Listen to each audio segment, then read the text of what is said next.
Kozhikode ambulance ട്രാൻസ്ഫോമറിൽ ഇടിച്ചു രോഗി വെന്തു മരിച്ച സംഭവത്തിൽ ഡ്രൈവർ അർജുനെതിരെ പോലീസ് കേസെടുത്തു. അശ്രദ്ധമായി വാഹനം ഓടിച്ചതിന് മെഡിക്കൽ കോളേജ് പോലീസാണ് കേസെടുത്തത്. നയൻതാര വിവരങ്ങളുമായിട്ട്. നയൻതാര, വലിയ അപകടമാണ് സംഭവിച്ചത് അല്ലേ? അത്യാഹിത അവസ്ഥയിൽ ആശുപത്രിയിലേക്ക് കൊണ്ടുപോകുന്ന രോഗി ഇതുപോലൊരു അപകടത്തിൽപ്പെട്ട് മരിക്കുന്ന സാഹചര്യമുണ്ടായി.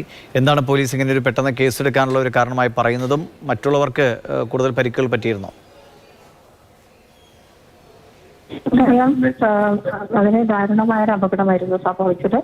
സംഭവത്തിൽ കേസെടുക്കാനിടയായ സാഹചര്യം എന്നത് സമയത്ത് ശക്തമായ മഴയായിരുന്നു.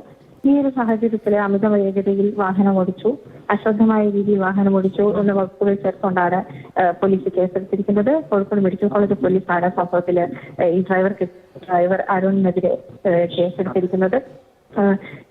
നിലവിൽ രണ്ടുപേരാണ് അപകടത്തിൽ പരിക്കേറ്റ രണ്ടുപേരാണ് കോഴിക്കോട് സ്വകാര്യ ആശുപത്രിയിൽ ചികിത്സയിലുള്ളത്. ബാക്കി എല്ലാവരും വലിയ പരിക്കുകളൊന്നും കൂടാതെ ഡിസ്ചാർജായി എന്നാണ് അറിയാൻ സാധിക്കുന്നത്.